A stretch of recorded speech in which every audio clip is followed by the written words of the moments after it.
I have so many fond memories, and I'm sure you do too, of watching films when I was a teenager and of certain lines getting stuck in my head and that of my friends, so much so that we would just quote them all the time and we'd put them into our conversation and became part of the way we spoke to each other.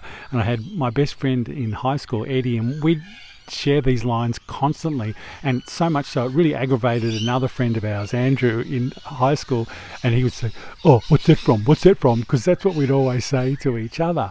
And what this reminded me of is how the movies we watch get into our mind, and they can become part of how we speak and what we think.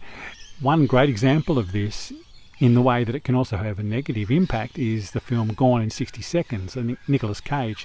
When that film was released, and it's all about stealing cars, and when it was released, the crime rate for stealing cars in particular soared. It just went through the roof in the areas that it was measured. And this tells us that what you see, you'll be. What you listen to, what you hear, you'll make real.